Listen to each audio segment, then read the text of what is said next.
This is Jim Hartz reporting on Tuesday, February 14th, 1989.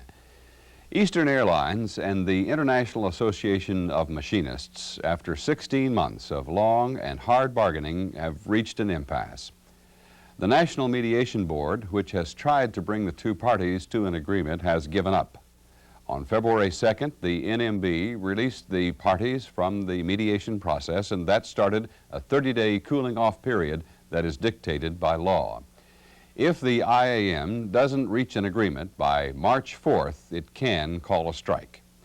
IAM's president, Charlie Bryan, has announced and promised what he calls a wingding of a strike. Rumors run rampant that the IAM may direct its members to work, but to disrupt the running of the airline. Indeed, many believe that that may have started when the IAM members in Philadelphia pulled tags from bags on February 4th, and hundreds of mechanics and other IAM members staged a 3-hour illegal strike in Miami on February 7th. Fortunately, professional pilots, flight attendants, non-contract employees, and managers pitched in and kept the on-time airline running on time. After March 4th, Eastern has an obligation to try to keep the airline running.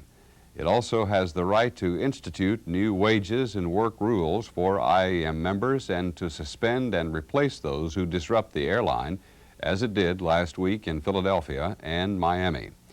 Eastern has announced it will do both. It's often said that those who ignore the lessons of history will be condemned to repeat its mistakes. That adage may be more applicable to Eastern today than it ever has been in the past. The relationship between the IAM and Eastern has been stormy for years. Some blame the hard-nosed anti-management posture of the IAM leadership. Others blame Eastern's negative attitude toward the IAM and suggest that Eastern's sale of assets over the last few years has added to the tension, regardless of whether the sales were financially justified. In any case, most agree that the days of stone throwing must cease if Eastern is to survive. Hard historical facts must be reviewed, and the lessons they teach must be followed if Eastern and its 30,000 jobs are to exist after March 4th. According to most employees and managers at Eastern, relevant history begins in 1983. In that year, Eastern was confronted with an IAM demand for a 34% increase in wages. Given Eastern's shaky financial condition at the time, the choices were limited: capitulate to the IAM demands, prepare for a strike, or declare bankruptcy.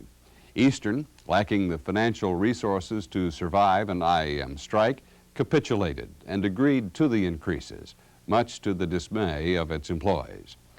By 1986, Eastern's financial situation had not improved.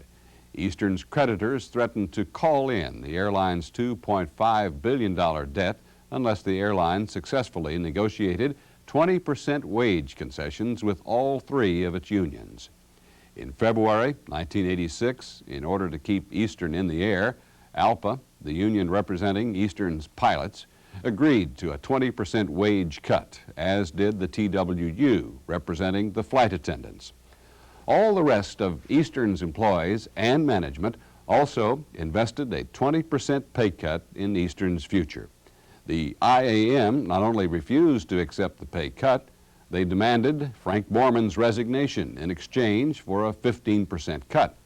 And after that was predictably rejected, they demanded an 8% pay raise stipulated in their contract. As a consequence, the airline was sold to Texas Air to avoid bankruptcy. Eastern and the IAM have now spent 16 months at the bargaining table. Eastern is asking the IAM for what amounts to an average wage reduction of 28% to bring its employees to the same level as all other Eastern employees. That figure reportedly would result in an annual savings of $150 million and give Eastern a realistic chance to survive and grow. Most of Eastern's employees seem to realize that these IAM reductions are needed and overdue. So do some union financial experts. In the last round of negotiations, the IAM asked for an 8% across-the-board increase. According to sources involved in the bargaining, the IAM demands would cost Eastern an additional $50 million per year. These same sources say that if the IAM leadership persists, Eastern, as in 1983 and 1986, will be confronted with two choices. One, agree with the IAM and run the airline into increased losses and out of business. Or two, institute Eastern's proposals for the same overall 20% reduction that everyone else has lived with for 3 years and run the risk that the now promised IAM strike will put the airline under. Eastern has chosen the second option. The lesson of history leaves no other choice. The question now is whether Eastern's employees will support a decision to have the IAM join in making the sacrifices needed to keep Eastern alive. If there is a work stoppage or other disruptions in service, will Eastern employees join the IAM leadership in closing down the airline, or will they react as they did in Miami on February 7th and keep Eastern running?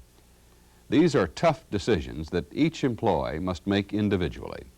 Eastern's management has recognized that each employee must make up his or her own mind and has urged that all employees be treated with respect and dignity, whatever that decision might be.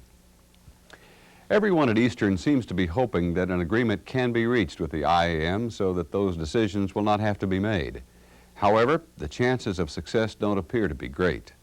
Those close to the parties report that the IAM leadership may wish to destroy Eastern management or to buy the airline, or both, but not to reach agreement.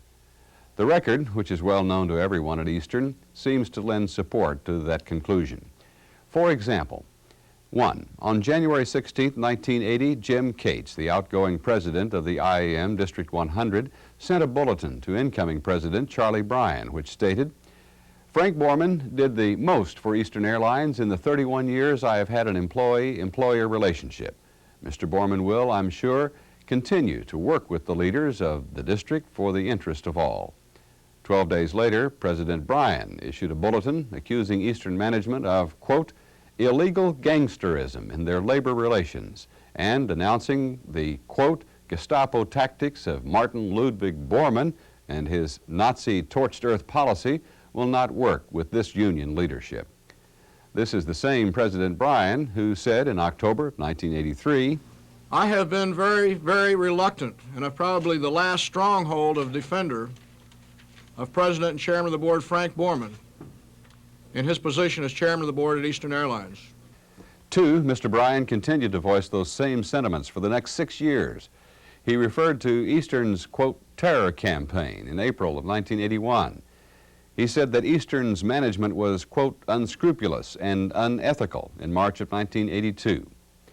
In October 1983, Mr. Bryan signaled a new approach when he said, "I would not feel at all comfortable doing that or slandering Eastern Airlines about anything that isn't accurate." But the approach was short-lived. In January of 1985, he accused Eastern management and Frank Borman of committing, quote, treacherous acts and of a betrayal of Eastern's employees.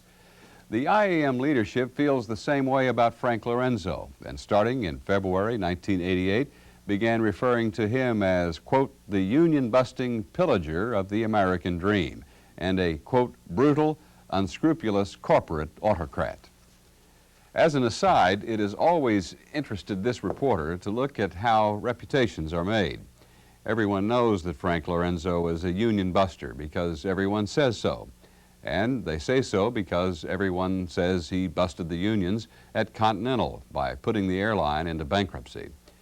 But when you look at the actual Continental record, a different picture emerges.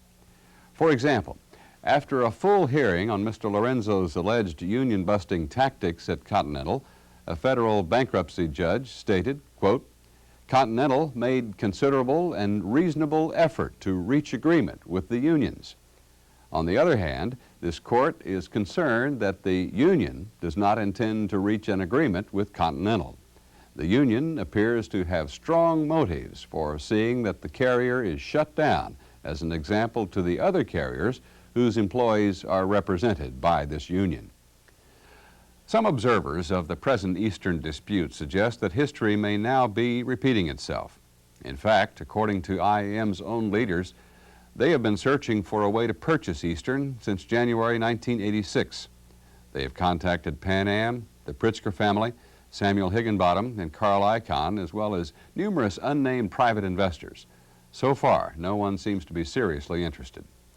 In October 1986, according to court documents, the IAM joined a coalition which budgeted $3.7 million, 40% from the IAM, to, quote, design a method for purchasing the outstanding shares of Eastern Airlines. Apparently, in support of that effort, other court documents show that the IAM's leadership also committed to a group effort to create a, quote, hostile environment at Eastern and to, quote, emasculate management's business plans. In February 1988, IAM documents produced in court show that the IAM's leadership endorsed a coordinated campaign to personalize its dispute as one with Frank Lorenzo in order to force him to, quote, sell Eastern to its employees. The point is not whether the IAM leadership is right or wrong in wishing to undermine Eastern's management or in trying to buy Eastern.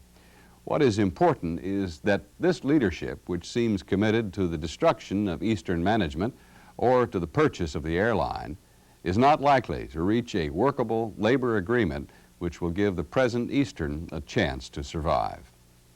The status of current negotiations lends support to that view. As of January 22, 1989, when the last round of NMB-mediated bargaining sessions was held, the primary difference between IAM and Eastern was rates of pay. Eastern proposed average pay reductions of 28%, equal to the sacrifice of all other Eastern employees. Here's how the reductions break down. Eastern proposed an average mechanics pay wage reduction of only 15%, with many senior mechanics pay being reduced by only 4.5%. Eastern proposed baggage handler reductions of 36% to $10 an hour, but these are reductions for employees who have enjoyed a 28% increased pay differential for the last 3 years. That $10 hourly rate is also almost double the $5.25 per hour rate American Airlines subsidiary, AMR, pays its baggage handlers under union contract. Despite these proposals, and despite the fact that everyone at Eastern expects an equal sacrifice from the IAM, the bargaining has deadlocked. In fact, the IAM has proposed an across-the-board pay increase of 8% for all of its baggage handlers, mechanics, and others, bringing all to a level 36% higher than all other Eastern employees. And a number of now suspended IAM members and leaders have backed that up with illegal disruptions of service, strikes and pull tags designed to destroy passengers' confidence in Eastern's on-time performance. This report is not meant to suggest that the IAM leadership should not represent its members with all the force and vigor that leadership deems appropriate, nor have I found anyone in Eastern management who questions the right of any union leadership, the IAM included, to responsibly chart a course of conduct and bargaining that it feels represents the best interests of its membership. The foregoing facts are not discussed here to deride the IAM leadership for its past or present actions. They are reported only to suggest that a workable labor agreement between Eastern and the IAM may be difficult to reach in the remaining 17 days before March 4, 1989. On February 2, 1989, the National Mediation Board concluded that bargaining was at an impasse and released the parties. 30 days from February 2nd or on March 4th, 1989, Eastern will be free to implement its bargaining proposals and the IAM may start its promised, quote, wingding of a strike. As we report these events at Eastern, the possible appointment of a presidential emergency board is being discussed in Washington and throughout the Eastern system. Many observers doubt that any real emergency exists, but are quick to point out that decisions to appoint a PEB are often political and are not necessarily founded in fact. If a PEB is appointed, Decision day for Eastern, the IAM, and all Eastern employees may be extended several weeks, but the same decisions will ultimately have to be made unless agreement is reached between Eastern and the IAM. Eastern's management has announced an all-out effort to reach an agreement with the IAM. Management has stated that an equal sacrifice is requested of the IAM in order for the airline to have a chance for survival and future growth. If the IAM accepts these necessary changes, according to management, Eastern has the chance to survive and prosper. If, on the other hand, the IAM exercises its right to strike, the airline and all Eastern jobs may be lost unless most of its employees decide to keep it flying. The only hope of avoiding that loss is if Eastern employees pitch in, continue to work, and convert the countdown for survival into the first step towards the revival of Eastern Airlines. No one watching these events unfold can overestimate the difficulty of the decisions that each Eastern employee may have to make on the morning of March 4th. Jobs, livelihoods, careers, family plans, and futures, as well as loyalties to fellow workers, all weigh heavily on those potentially devastating individual decisions. Regrettably, all signals now point to a March 4th strike or service disruption, and the unfortunate need to make those tough choices. Those of us on the outside can only stand and watch, but we're not totally disinterested. I'm a member of the One Pass Elite Club, and there are large numbers of us in the flying public who look forward to flying the safest, best on-time airline in the country, Eastern Airlines.